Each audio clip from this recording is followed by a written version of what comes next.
Hooda authority ने पिछले कुछ दिनों में बहुत ही महंगे ऑक्शंस किए हैं। मतलब वो ऑक्शंस छोटे साइज़ के थे, मतलब कोई बहुत बड़े भी नहीं थे, कोई 2 एकड़, कोई 3 एकड़ का पार्सल, कोई 5 एकड़ का पार्सल, ऐसे पार्सल्स ऑक्शंस किए हैं। ये जो महंगे रेट के ऊपर डेवलपर बाई कर रहे हैं लैंड को, तो क्या प्रोजेक्ट्स भी आने वाले टाइम में हायर रेट होंगे? क्या ये इंडिकेटर है कि आपको समझ में आए कि फ्यूचर में प्राइजेस ऊपर के रेट्स पे आने वाले हैं? गणित को स्पेशली मैं आपको बताऊंगा कि किस तरह से अथॉरिटी के ऑक्शंस हो रहे हैं और उसका बाजार पे क्या फर्क पड़ता है। पहले इंडिकेटर्स क्या है, पहले वो बताऊंगा, फिर बाजार पे कैसे फर्क पड़ता है वो आपको बताऊंगा। वीडियो में कहीं मत जाइएगा, लास्ट तक देखिएगा।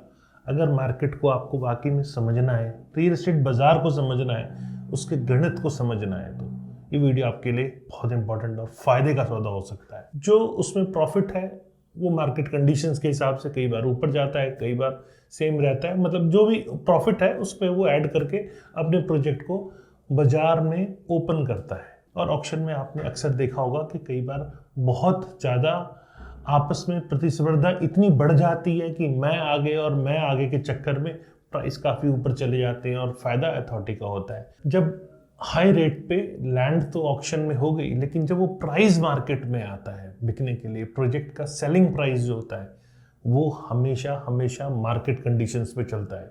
वहाँ मार्केट कंडीशंस बहुत क्रिटिकल रोल प्ले करती हैं। आपने सुना होगा पिछले कुछ दिनों में, कुछ महीनों के अंदर अथॉरिटी ने, जो HSVP हुड्डा अथॉरिटी, आम भाषा में बात करूँ तो हुड्डा अथॉरिटी ने पिछले कुछ दिनों में बहुत ही महंगे ऑक्शंस किए हैं। और उन ऑक्शंस में, मतलब वो ऑक्शंस छोटे साइज़ के थे, मतलब कोई बहुत बड़े भी नहीं थे, कोई 2 एकड़, कोई 3 एकड़ का पार्सल, कोई 5 एकड़ का पार्सल, ऐसे पार्सल्स ऑक्शंस किए हैं।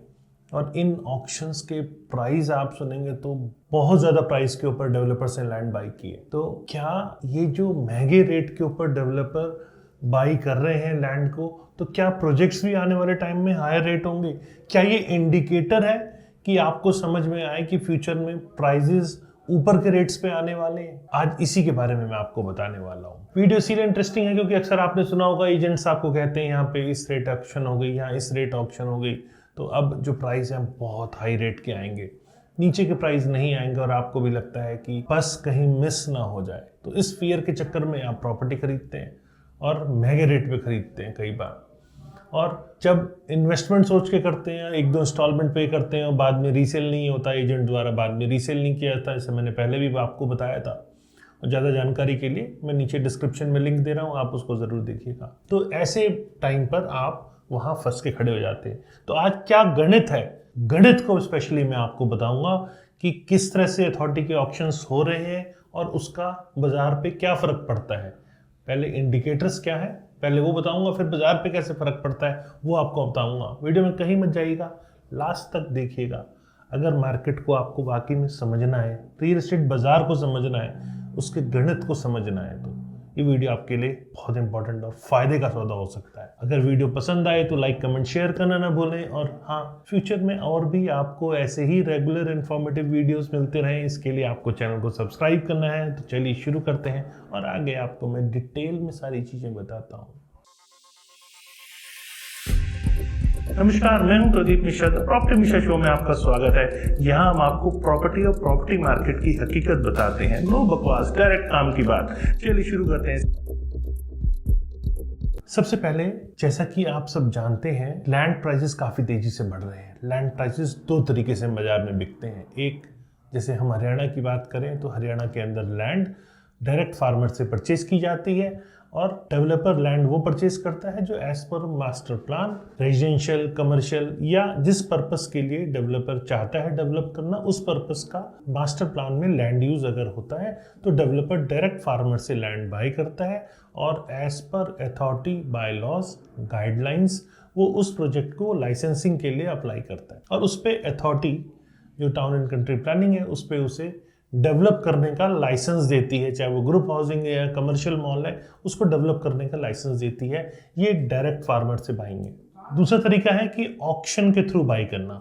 जी हाँ, अथॉरिटी टाइम टू टाइम जो उनके पास लैंड पार्सल्स होते हैं उसको वो ऑक्शन करती है और डेवलपर ऑक्शन में भी पार्टिसिपेट करते हैं, तो ऑक्शन के थ्रू भी बाइंग होती है। और ऑक्शन में आपने अक्सर देखा होगा कि कई बार बहुत ज़्यादा आपस में प्रतिस्पर्धा इतनी बढ़ जाती है कि मैं आगे और मैं आगे के चक्कर में प्राइस काफ़ी ऊपर चले जाते हैं और फ़ायदा अथॉरिटी का होता है। लेकिन डेवलपर उस रेट पे लैंड तो बाई कर लेते हैं, लेकिन उसका क्या वाकई में आपको भी लगता है कि उससे फ्यूचर रियल एस्टेट रेट्स बढ़ते हैं? क्या उससे पोटेंशियल राइज आपको दिखता है? लेकिन यहाँ समझने वाली बात है कि क्या एक्चुअल में इंडिकेटर है। पहला इंडिकेटर आपको फील होता है कि कीमत बढ़ रही है। अब उसको मैं अथॉरिटी के ऑक्शन से फिर से कोरिलेट करता हूँ। जैसे अथॉरिटी ने ऑक्शन किया, डेवलपर ने उस लैंड को एक्वायर कर लिया। अब डेवलपर ने जिस रेट पे प्राइस पे बाई किया वो उसका एक बाइंग प्राइस मतलब कॉस्ट ऑफ लैंड हो गया। उसके ऊपर से कंस्ट्रक्शन करनी है, उसके ऊपर से अपना प्रॉफिट जोड़ना है, मार्केटिंग, सेल्स,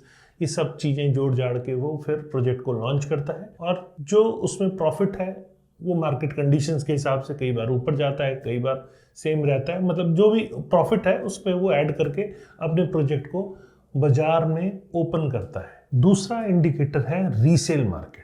जी हाँ, बाजार में एक्चुअल डिमांड क्या है वो आपको सेकेंडरी मार्केट से पता चलती है। एक इंडिकेटर तो आपने देख लिया, अथॉरिटी के ऑक्शन सुपर रेट पे जा रहे हैं। दूसरा इंडिकेटर है रीसेल मार्केट क्या चल रही है। क्या रीसेल में बायर्स जो अंडर कंस्ट्रक्शन प्रॉपर्टी है, रेडी टू मूव प्रॉपर्टी है, उनकी डिमांड भी बढ़ रही है? क्या उनकी भी प्रॉपर्टी की कीमतों में इजाफा हो रहा है? ये जानना आपके लिए बहुत ज़रूरी है। उससे ये इंडिकेट कर सकते हैं आप कि नेक्स्ट लॉन्चेस जो हैं वो सेकेंडरी मार्केट के हिसाब से, मार्केट ट्रेंड ये कहता है कि वो उससे थोड़े से ऊपर रेट पे लॉन्च होंगे।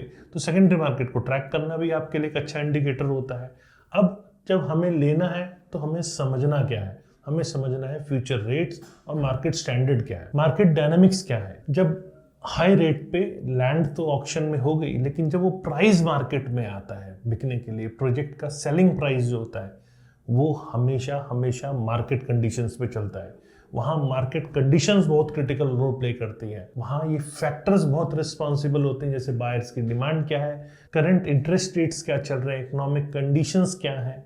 अल्टीमेटली ये चीज़ें डिसाइड करती हैं कि फ्यूचर रेट्स क्या होना चाहिए। ये एज पर मार्केट स्टैंडर्ड ही हो सकता है। ये नहीं कि जिससे मन में आया जिस रेट पे लैंड बाय कर ली और उसी के हिसाब से रेट को लॉन्च कर दिया। ये इंडिकेटर बन जाएगा कि हाँ अब बाजार में रेट बढ़ने वाले हैं। हमेशा बाजार मार्केट डायनामिक के हिसाब से ही, कोई भी डेवलपर है या किसी भी प्रोडक्ट की हम बात करें, उसका प्राइस फिक्सेशन मार्केट डायनामिक्स के हिसाब से ही होता है। क्या कंपटीटर्स का रेट है, क्या सेकेंडरी मार्केट में रेट चल रहा है, इकोनॉमी कैसा परफॉर्म कर रही है, फ्यूचर में क्या एक्सपेक्टेशन है, इन्वेस्टर ड्रिवन मार्केट तो नहीं है। ये सब चीजें बहुत इंपॉर्टेंट हो जाती हैं। दूसरा इंपॉर्टेंट, जैसे मैंने बताया, कॉम्पिटिटिव प्राइसिंग को कभी ना भूलें आप। अगर प्राइस बढ़ रहे हैं और डिमांड नहीं है तो यहाँ ये मान लीजिए कहीं ना कहीं अफोर्डेबिलिटी इशू लोगों के अंदर आ रहा है। और अगर अफोर्डेबिलिटी इशू आ रहा है, लोगों की पॉकेट से बाहर जा रहा है, लोग खरीद ही नहीं पा रहे हैं, तो प्राइस बढ़ाने का कोई यूज नहीं है।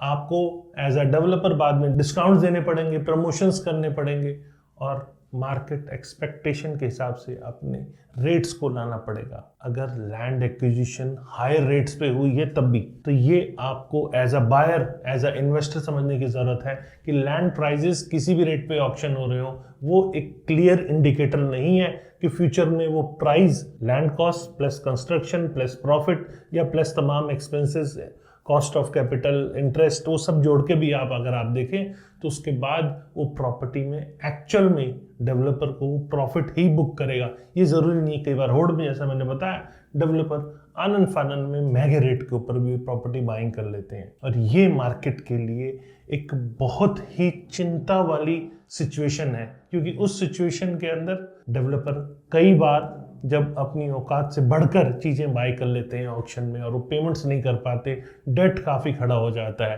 तो वहाँ फॉल आना शुरू हो जाता है। एक एक करके अच्छे अच्छे डेवलपर्स, आपने पीछे कुछ दिनों में एग्जांपल्स भी देखे होंगे, पिछले 10 साल अपने आप में बहुत बड़े एग्जांपल्स हैं, 10 का 15 साल का हूँ तो अपने आप में बहुत बड़े एग्जांपल्स हैं जिनमें अच्छे अच्छे बिल्डर्स धराशायी हो गए। तो कहीं साइफन ऑफ फंड या डाइवर्जन ऑफ फंड या ज़्यादा डेट लेना, ये भी इंडिकेटर है कि डेवलपर की प्रॉपर्टीज़ में फ्यूचर में अगर उस सफिशिएंट नहीं है फंड्स उसके पास तो दिक्कत आ सकती है। तो हमेशा आपको इन मार्केट स्टैंडर्ड्स को समझने की ज़रूरत है, डिमांड को समझने की ज़रूरत है, डिमांड बेस प्रॉपर्टी प्राइजेस को समझने की ज़रूरत है, तभी आप फ्यूचर की प्रॉपर्टी के प्राइजेस को एसरटेन कर पाएंगे। हमेशा इकोनॉमिक कंडीशंस को समझना ना भूलें, क्योंकि इकोनॉमिक कंडीशन अगर साउंड नहीं है, पॉजिटिव डायरेक्शंस में नहीं जा रही है, नेगेटिव डायरेक्शंस में है, तो ऐसे टाइम पे हायर रेट के ऊपर प्रॉपर्टी बाइंग बिल्कुल ना करें। फ्यूचर रेट प्रिडिक्शन अपनी कैलकुलेशन से करें। अगर आपको लगता है ठीक, तभी प्रॉपर्टी में इन्वेस्टमेंट करें, नहीं तो प्रॉपर्टी इन्वेस्टमेंट से दूर रहें। कैसी लगी आपको मेरे द्वारा दी गई जानकारी?